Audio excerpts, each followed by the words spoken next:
Assalamualaikum warahmatullahi wabarakatuh. Bismillahirrahmanirrahim. Alhamdulillah wa inna fi kitabil karim wa nasibu minal qur'an wa wasifah wa rahmatul mu'minin. Wassalatu wassalamu ala asrafil anbiya wal mursalin sayyidina wa habibina wa syafi'ina wa qurrati a'yunina Rasulillah Muhammad sallallahu alaihi wasallam. Wallahu ala fitril aziz. A'udzu billahi minasyaitonir rajim. Subhanalladzi asra bi 'abdihi lailan minal masjidil haram ilal masjidil aqsa alladzi barakna hawlahu linuriyahu min ayatina innahu was-sami'ul basir. Shadaqallahul 'azim.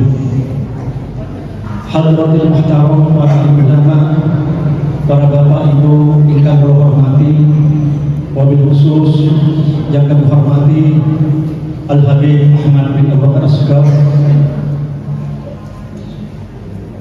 Bapak Ketua Takmir Masjid Raudhatul Jannah, Bapak Dr. Haji Supriyadi MSI yang kami hormati, para bapak, para ibu yang kami hormati.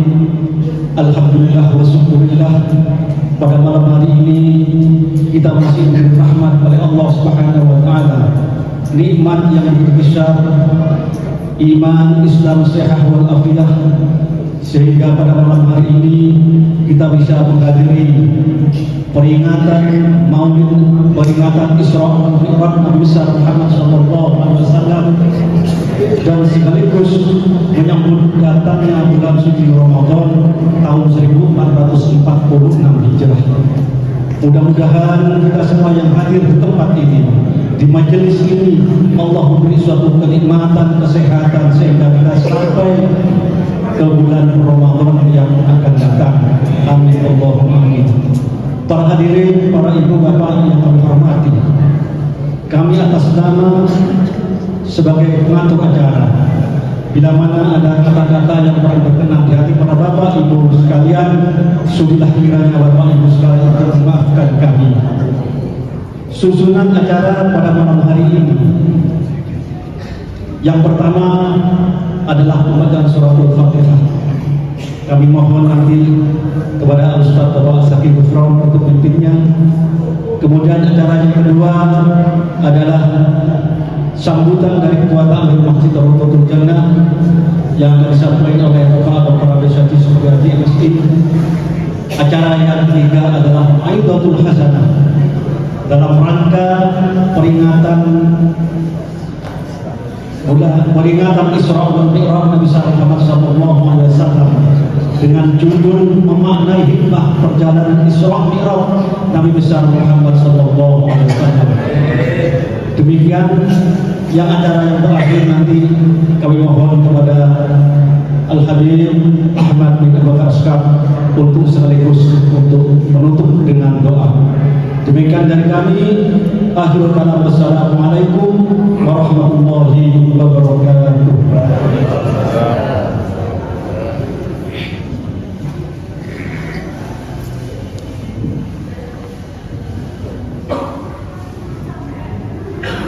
لا حول ولا قوة إلا بالله صلى الله عليه وسلم وعلى آله وصحبه وعلى آله وكل الصالحات. الفاتحة. أعوذ بالله من الشيطان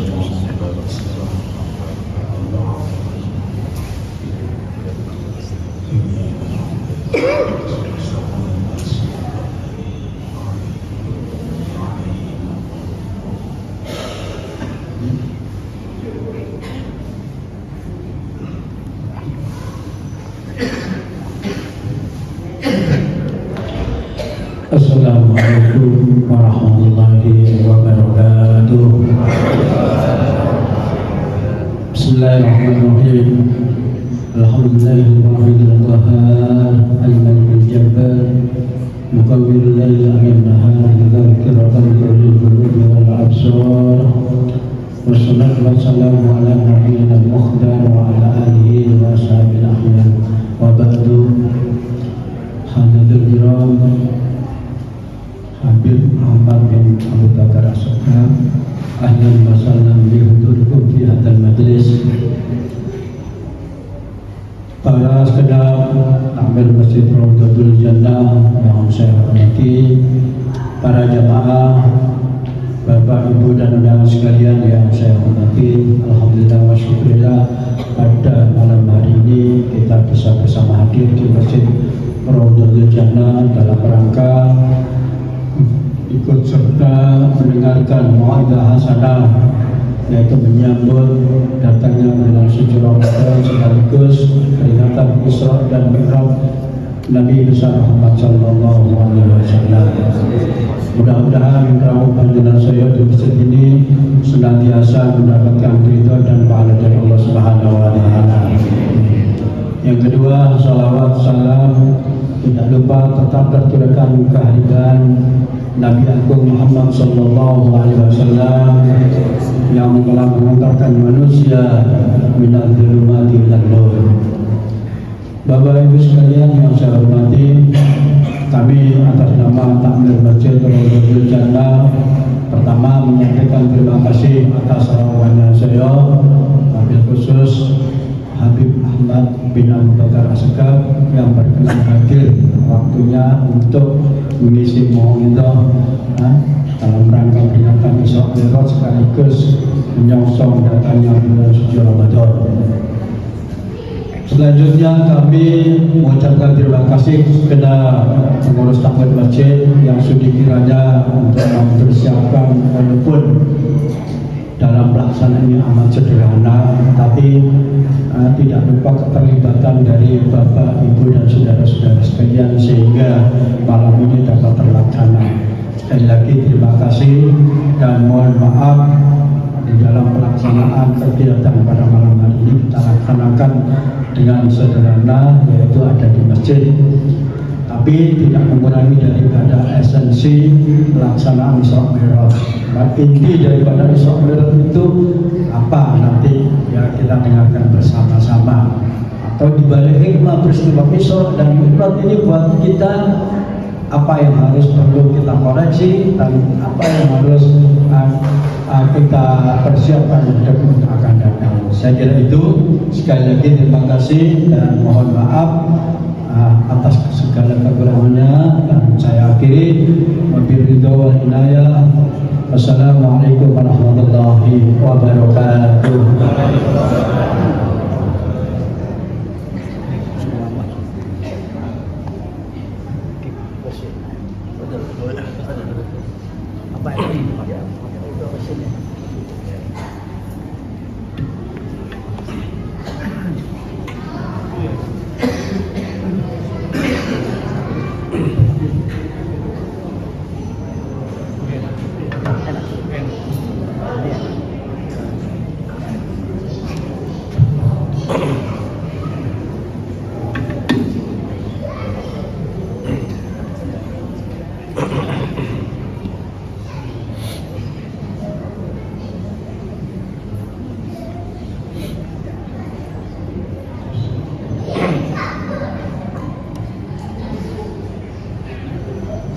Bismillahirrahmanirrahim. Assalamualaikum warahmatullahi wabarakatuh.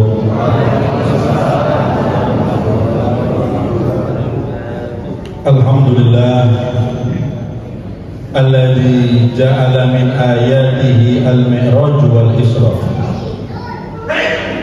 Fasubhana man asra wa burika man sara. Wa asyhadu an la ilaha illallah wahdahu la syarika lah. Al-ilahu alladhi ala amrihi wa tadbirihi kullu ma jara. Wa asyhadu anna sayyidana wa nabiyyana Muhammadan abduhu wa rasuluh al-mustafa khairu man wati'at thara.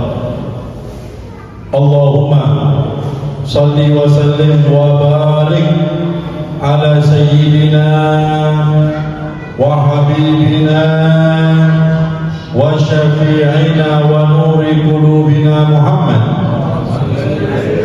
ar-rasul alladhi unzilat ilaihi suratul Iqra wa ala alihi wa sahbihi salatan wa salaman abadan daiman tatra amma ba'd. Yang saya hormati para asatidz, para sesepuh, para tokoh masyarakat, segenap takmir masjid Rodatul Jannah, wabil khusus Dr. Andes Haji Supriyadi, begitu pula Haji Hasri Jamali, Hasir Jamali, begitu pula Bapak Syekh Busairi, Haji Bambang Budi, dan juga Haji Zaki Ufran, dan semua para asatidz, para sesepuh, para tokoh masyarakat, segenap takmir masjid yang tidak saya sebut namanya satu persatu tanpa mengurangi rasa hormat saya kepada mereka semua. Mudah-mudahan para sesepuh kita, tokoh kita, guru-guru kita, mereka semua dipanjangkan usianya oleh Allah Subhanahu wa taala dalam keadaan sehat walafiat fi taatillah. Amin Allahumma amin ya rabbal alamin. Begitu pula semua para hadirin hadirat rahimakumullah. Alhamdulillah, kita bersyukur kepada Allah Subhanahu wa taala yang pada malam hari ini kita semua dikumpulkan oleh Allah Subhanahu wa taala di majelis yang mulia, di tempat yang mulia, di bulan yang mulia, dan di malam yang mulia, untuk bersama-sama kita beribadah kepada Allah, bersama-sama kita bersolawat kepada Nabi Muhammad SAW, dan bersama-sama kita memperingati perjalanan Isra dan Mi'raj Nabi Muhammad SAW. Mudah-mudahan dengan barokahnya kita hadir di majelis yang mulia ini, Allah Subhanahu wa taala mengampuni dosa-dosa kita, menutup segala aib-aib kita, hajat kita semua dikabulkan oleh Allah Subhanahu wa taala. Amin Allahumma amin ya rabbal alamin. Hadirin hadirat rahimakumullah, perlu kita ketahui bahwasanya perjalanan Isra dan Mi'raj Nabi Muhammad SAW itu termasuk daripada mukjizat-mukjizat terbesar yang Allah berikan kepada Nabi Muhammad SAW. Dan mukjizat itu tidak Allah berikan kecuali untuk Nabi Muhammad SAW. Oleh karena itu, perjalanan Isra dan Mi'raj Nabi itu adalah malam yang paling mulia untuk Rasulullah SAW. Malam Isra dan Mi'raj untuk Nabi adalah malam yang paling mulia, malam yang paling agung, malam yang paling berkesan untuk Rasulullah SAW. Kenapa? Karena di malam itu Rasulullah SAW dapat memandang langsung zatnya Allah Subhanahu wa taala. Kita bisa bayangkan Pak Bu, kenikmatan yang paling nikmat yang Allah berikan nanti kepada para penduduk surga. Itu bukan nanti para penduduk surga bisa ketemu bidadari yang cantik, bukan. Bukan nanti penduduk surga bisa makan-makan yang lezat, bukan. Atau mungkin tinggal di istana yang mentereng atau menaiki kendaraan yang mewah, bukan. Tapi kenikmatan yang paling nikmat yang Allah berikan kepada para penduduk surga nanti ketika mereka dapat memandang langsung zatnya Allah Subhanahu wa taala. Dan ternyata kenikmatan yang paling nikmat itu Pak Bu, untuk penduduk surga nanti sudah Allah berikan kepada Nabi Muhammad SAW, padahal Nabi masih di dunia. Bayangkan kenikmatan yang paling nikmat untuk penduduk surga nanti sudah Allah berikan kepada Nabi, padahal Nabi masih di dunia. Apa itu? Memandang zatnya Allah Subhanahu wa taala. Jadi kenikmatan yang paling nikmat itu para penduduk surga ketika mereka dapat memandang langsung zatnya Allah Subhanahu wa taala. Dan ini sesuai firman Allah Subhanahu wa taala, lilladzina ahsanul husna wa ziyadah. Artinya bagi mereka yang amalnya baik, taat kepada Allah, menjauhi maksiat, apa yang mereka dapatkan? Al-husna wa ziyadah, dan ada yang lebih daripada al-husna. Maka dulu sahabat Nabi yang bernama Ubay bin Ka'ab radhiyallahu ta'ala anhu, beliau pernah bertanya kepada Nabi, "Ya Rasulullah, di dalam firman Allah ada firman lilladzina ahsanul husna, apa yang dimaksud al-husna itu kanjeng Nabi?" Maka dijawab oleh Nabi, yang dimaksud husna yaitu al-jannah, masuk ke dalam surganya Allah Subhanahu wa taala. Kemudian apa maksud waziyadah, dan ada yang lebih daripada surga? Maka dijawab oleh Nabi, an-nadhar ila wajhillah, dapat memandang zatnya Allah Subhanahu wa taala. Itu kenikmatan yang melebihi kenikmatan surga. Oleh karena itu berarti ayat ini menunjukkan bagi orang yang taat, yang amal soleh, menjauhi maksiat, nanti akan mendapatkan dari Allah dengan dimasukkan ke dalam surganya Allah dan dapat memandang zatnya Allah Subhanahu wa ta'ala. Mudah-mudahan kita semua ditakdirkan, dijadikan hamba-hamba Allah yang dapat memandang zatnya Allah nanti di hari kiamat. Amin. Allahumma amin ya rabbal alamin. Oleh karena itu para hadirin hadirat rahimahumullah, malam yang paling nikmat untuk Nabi, malam yang paling berkesan untuk Nabi, malam yang paling mulia untuk Nabi, yaitu ketika malam Isra dan Mi'raj. Maka sudah sepantasnya Pak Bu, kita sebagai umat Nabi ini memuliakan, mengagungkan, mengistimewakan malam yang paling mulia untuk Nabi Muhammad sallallahu alaihi wasallam. Sallu ala Nabi Muhammad. Kejadian Isra dan Mi'raj Allah Subhanahu wa taala abadikan dalam Al-Qur'an dengan firman-Nya, Subhanalladzi asra bi 'abdihi lailan minal masjidil haram ilal masjidil aqsa alladzi barakna haulahu linuriyahu min ayatina innahu huwas samiul basir. Artinya Maha Suci Allah yang memperjalankan hambanya. Kita bisa ngaji nih Pak Bu, Allah menyebutkan memperjalankan, Allah yang memperjalankan. Nah kalau ini sudah kehendak Allah, tidak ada yang mustahil bagi Allah Subhanahu wa ta'ala. Makanya ada orang yang berpendapat, oh mustahil Nabi itu dapat Isra, dapat ke Palestina, dapat bertemu Allah. Ini undangan dari Allah Subhanahu wa ta'ala. Bukan Nabi berjalan sendiri ketemu Allah, bukan. Bukan Nabi berjalan ke Palestina sendiri, bukan. Tapi diperjalankan oleh Allah. Berarti itu kehendak Allah. Kalau sudah itu kehendak Allah, tidak ada yang mustahil bagi Allah Subhanahu wa ta'ala. Makanya dalam Al-Quran Allah mengatakan Subhanalladzi asra, Maha Suci Allah yang memperjalankan hambanya, bi'abdihi, dengan hambanya. Siapa yang dimaksud hamba di sini? Yaitu Nabi Muhammad SAW. Pujian yang paling hebat yang Allah berikan kepada makhluknya ketika diakui sebagai hamba Allah Subhanahu wa ta'ala. Makanya kalau kita lihat di Al-Quran itu banyak Allah memuji manusia dengan sebutan hamba. Karena memang kalau sudah Allah yang mengaku itu sebagai hambanya, itu pujian terhebat yang Allah berikan.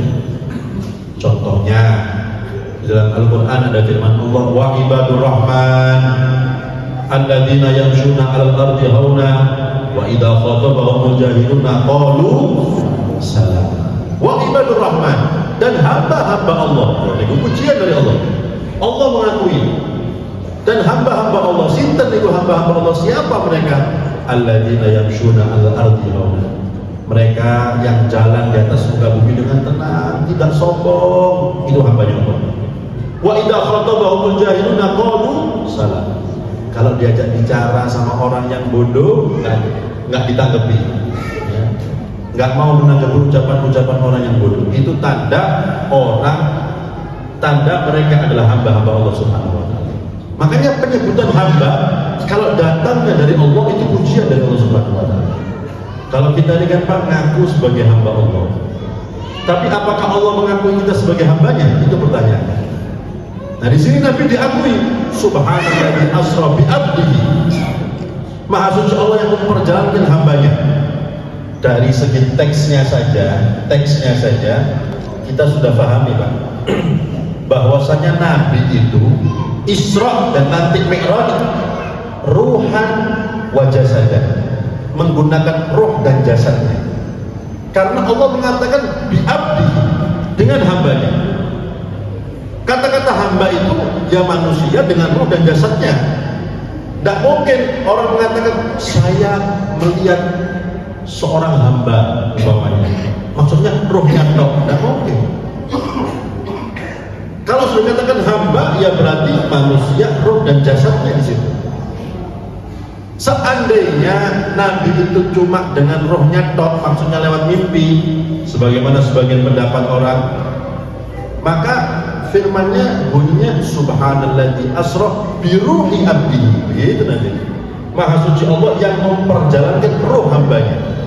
Tapi boten, Allah mengatakan bi abdihi, dengan hambanya. Jadi dari segi bahasa sudah kita bisa pahami bahwasanya Rasulullah SAW Isra dan Mi'raj ruhan wa jasadan, roh dan jasadnya. Kalau seandainya Nabi itu cuma lewat mimpi, maka secara akal orang kafir Mekah tidak mungkin mendustakan Nabi. Nabi cerita ini keesokan harinya setelah beliau Isra dan Mi'raj, oh tadi malam saya pergi ke Palestina. Seandainya Nabi ngomongnya tadi malam saya mimpi pergi ke Palestina, tidak mungkin Rasul dustakan. Oh cuma mimpi aja, nggak usah nunggu Nabi lah. Kita tidur setengah jam mimpi umroh, ya. Ini mimpi ini dunia permimpian ini luas soalnya. Kesiram dikit tangan lu mimpi haji belum. Padahal kalau haji bagaimana? Daftar itu 20 tahun. Ini mimpi dok 15 menit mimpi haji. Belum 1 bulan di sana. Nah kenapa kalau mimpi nggak mungkin kita dustakan? Ada orang datang kepada saya cerita, Ustaz tadi malam saya mimpi haji. Oh goro sampai anak mungkin. Oh mimpi ya itu pasti gitu. Ya. Nah makanya karena Nabi itu bercerita bukan mimpi, makanya oleh orang kafir Mekah didustakan Rasulullah SAW. Kemudian kalau seandainya lewat mimpi, nanti ketemu Allah Subhanahu Wa Taala, nggak usah nunggu Nabi Muhammad. Umat Nabi itu bisa mimpi ketemu Allah. Contohnya Imam Abu Hanifah punya madhab Hanafi. Beliau pernah mengatakan, disebutkan dalam kitab Ishadur Rafiq, syarah daripada kitab Sulam Taufik. Imam Abu Hanifah itu pernah mimpi bertemu Allah 99 kali. Kemudian beliau mengatakan, kalau aku ditakdirkan bermimpi lagi bertemu Allah, aku akan bertanya kepada Allah Subhanahu Wa Taala, apa saja yang bisa menyelamatkan manusia nanti dunia sampai akhiratnya. Ternyata ditakdirkan lagi, beliau mimpi Allah, bertemu Allah yang ke-100 kali. Imam Abu Hanifah 100 kali mau Kanjeng Nabi cuma sebisa. Kalau seandainya mimpi. Belum lagi Imam Ahmad bin Hanbal, muridnya Imam Syafi'i, punya madhab Hambali. Beliau mengatakan, aku pernah bermimpi bertemu Allah Subhanahu Wa Taala.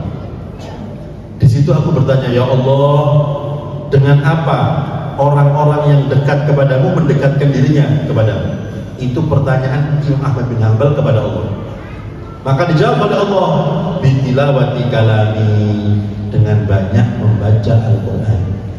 Loh, Imam Ahmad bin Hanbal bisa Pak mimpi ketemu Allah.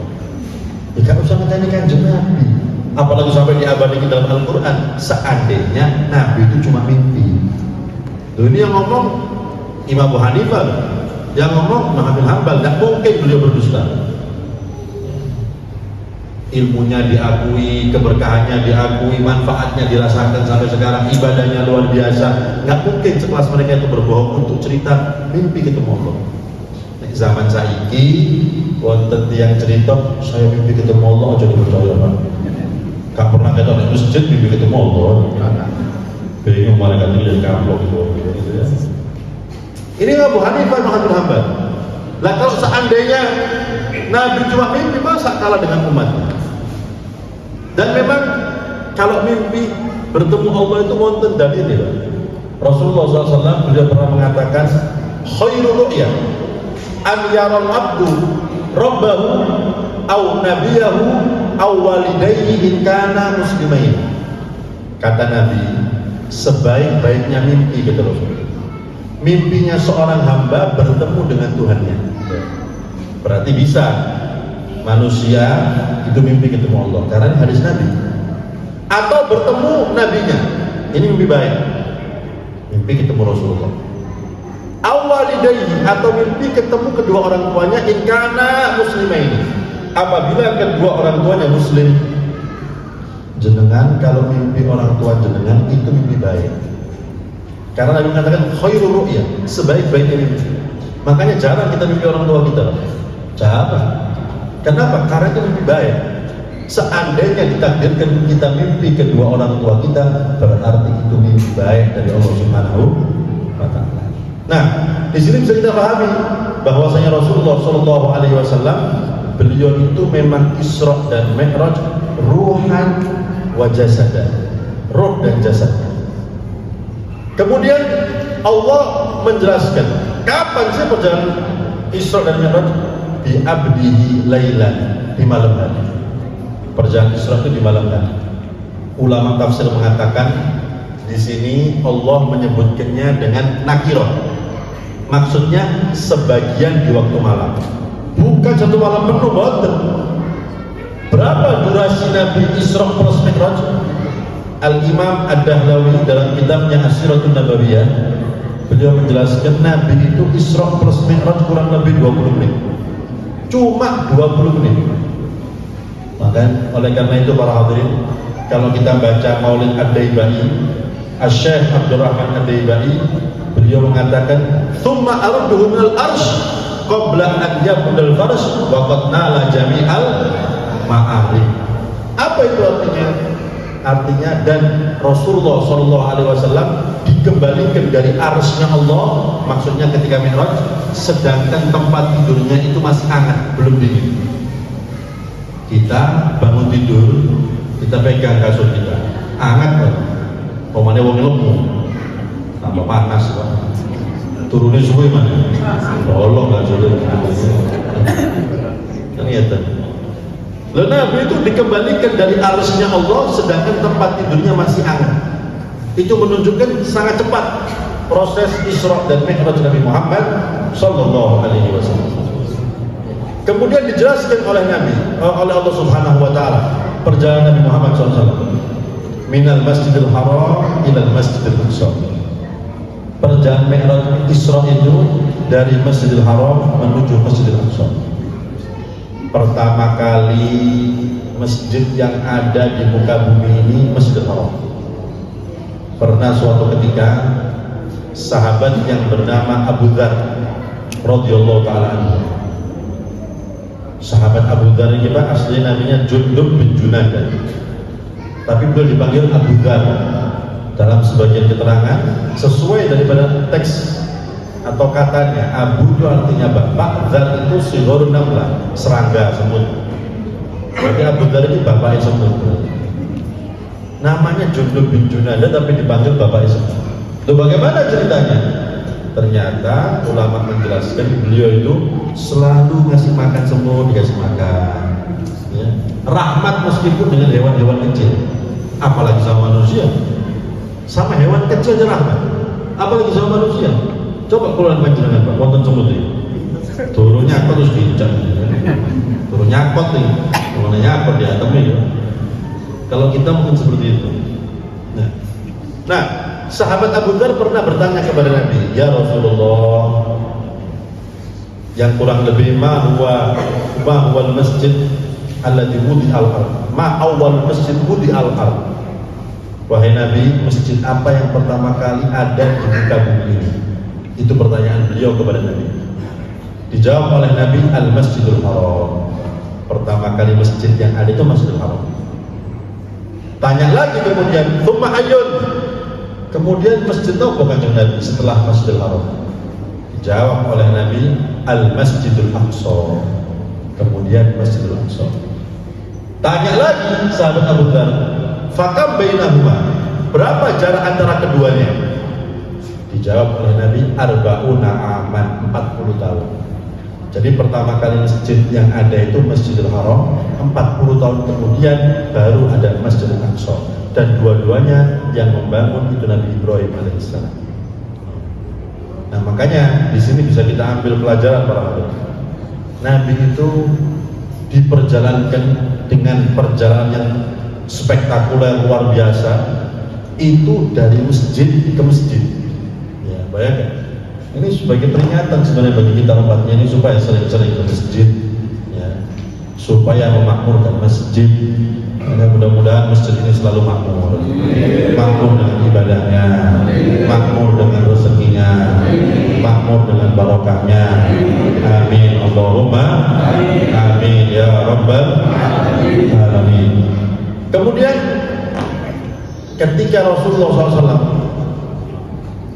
berjalan dari Masjidil Haram menuju Masjidil Aqsa, itu oleh Allah dipertontonkan beberapa kejadian. Ada 20 kejadian. Sebagian kejadian membuat hati Nabi senang, sebagian lagi membuat hati Nabi susah. Nah, apa saja 20 kejadian itu yang kita kaji setunggal mawon. 20 waktu subuh sampai. Ya. Ini kisah Isra belum Mi'raj.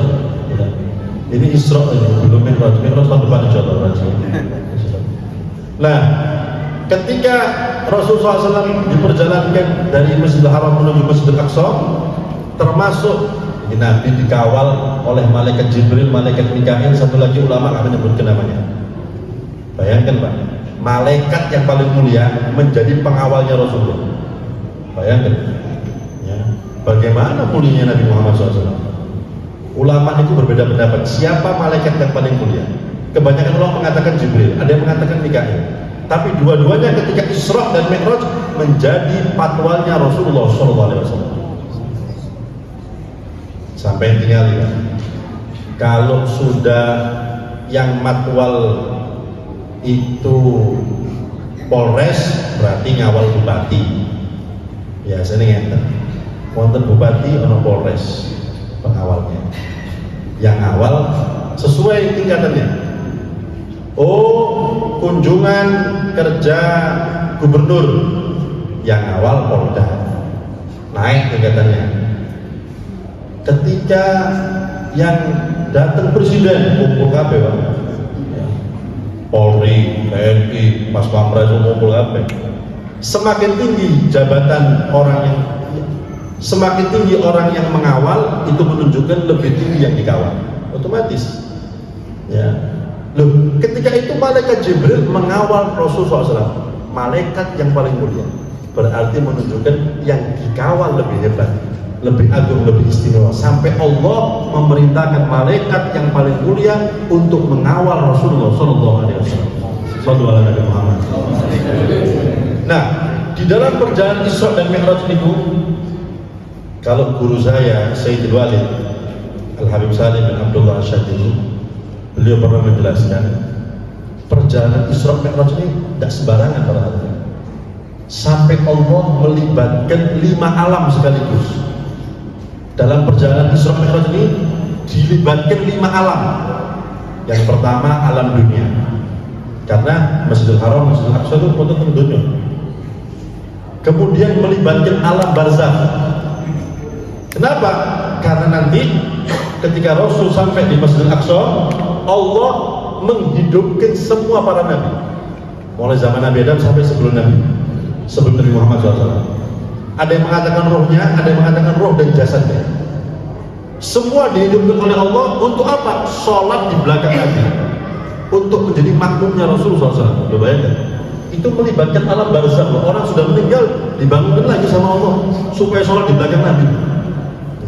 Sembarangan di perjalanan Isra dan Mi'raj itu. Kemudian yang ketiga melibatkan alam langit, Mi'raj ke langit 1, ke langit 2, ketemu dengan nabi-nabi. Kemudian melibatkan alam akhirat, Karena termasuk Nabi nanti rute Mi'raj itu Nabi melihat ke surga, melihat ke neraka, dan termasuk melibatkan alam mithal, perumpamaan saja, seperti yang akan kita kaji. Jadi 5 alam dilibatkan oleh Allah untuk perjalanan Isra dan Mi'raj Nabi Muhammad sallallahu alaihi wasallam. Sallu ala Nabi Muhammad. Nah, termasuk yang dilihat oleh Nabi ketika Rasulullah SAW itu lewat, marra biqaumin turdakhu ru'usuhum bil hijarah. Nabi melihat ada orang sekelompok kaum yang memecahkan kepalanya dengan batu. Dikembalikan lagi, untuk lagi kepala, dipecahkan lagi, terus seperti itu. Maka Nabi bertanya kepada malaikat Jibril, man haula ya Jibril? Iku sinten wahai Jibril? Orang yang memecahkan kepalanya dikembalikan, dipecahkan lagi, itu sinten wahai Jibril? Maka dijawab oleh malaikat Jibril, hum ummatuh, mereka adalah umatmu alladzina tatataqalu ru'usuhum anis shalah, umatmu yang malas dalam melaksanakan ibadah sholat. Nah, di sini coba kita perhatikan, ini kan perintah sholat belum ada, ini kan masih Isra lebih. Sedangkan perintah sholat kapan? Ketika pulang Mi'raj. Lah kok wonten orang dipecah kepalanya nih pakai batu. Ini kata guru saya alamul mithal, alam perumpamaan untuk dijadikan pelajaran. Makanya kita lihat efek atau bahaya orang yang meninggal, yang malas-malasan sholat. Nanti kalau sudah mati, mereka itu pecahkan kepalanya, dikembalikan terus sampai nanti hari kiamat. Ini yang males tuh, kalau nggak sembahyang lama sekali. Makanya kalau biasa pesan kali Pak Mungkin. Nah, tentang berikut tiang sing sedo, tapi kata kita nang masjid. Kalau nek mati kapan tambah helm. Helm SNI. Ben aman dari situ kuburan. Dopo kok dihelmi, kapan kita sembahyang bisa. Sakno dasi kubur juga tak helm ya. Dari malaikat kuburan tuh helman ya. Enak sekarang sangat helm kudu keprok.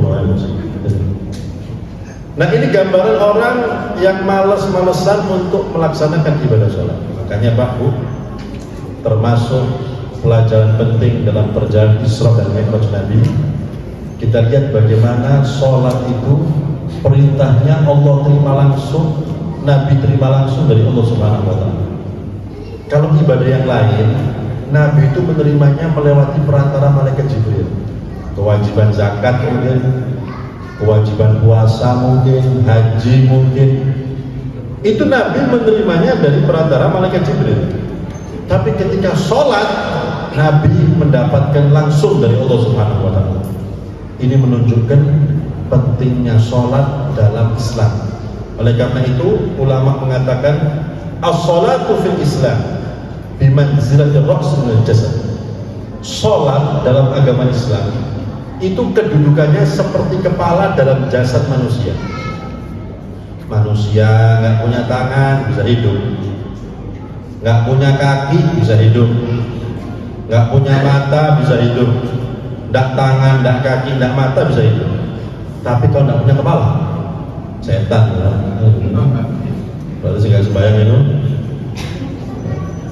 Makanya saking pentingnya sholat diibaratkan seperti kepala dalam jasad manusia.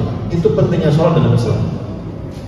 Makanya Rasulullah SAW ketika banyak orang-orang yang baru masuk Islam, Nabi merintahkan sahabat sampaikan kepada orang-orang yang baru masuk Islam itu, al-ahdu bainana wa bainahum as-sholat. Perjanjian kita dengan mereka orang-orang yang baru masuk Islam itu sholat, kata Nabi. Faman tarakaha faqad kafar. Barang siapa dari mereka meninggalkan sholat berarti dia telah kafir.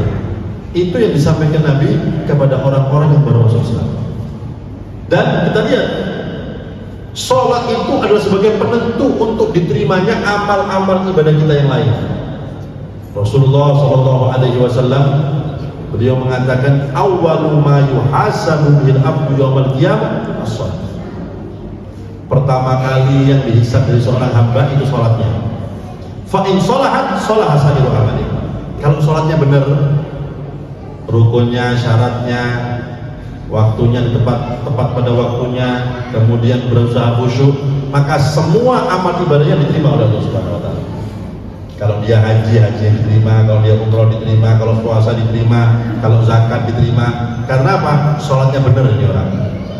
Tapi sebaliknya, fa in fasada sairu amali. Tapi jika sholatnya nggak benar, sembarangan kalau sholat, nggak perhatian syaratnya, rukunnya, atau kadang-kadang cepet-cepet, nggak khusyuk dalam sholat, maka semua ibadahnya ditolak oleh Allah Subhanahu wa taala. Meskipun dia haji setiap tahun, umroh setiap bulan, bangun masjid di mana-mana, kalau sholatnya tidak benar, maka semua tidak dianggap benar oleh Allah Subhanahu wa taala. Oleh karena itu para hadirin, hadirat rahimakumullah, di dalam perjalanan Isra dan Mi'raj Nabi ini sebagai pelajaran penting untuk kita lebih memperhatikan ibadah sholat kita. Tandanya orang yang imannya kuat itu selalu gemar dalam melaksanakan sholat. Makanya Nabi itu hiburannya apa? Sholat. Wa ju'ilat qurratu aini fi sholat, kata Rasulullah. Dan dijadikan hiburanku dalam sholat, kata Nabi. Jadi Nabi kalau sholat itu hiburan. Kalau kita kan tanggungan.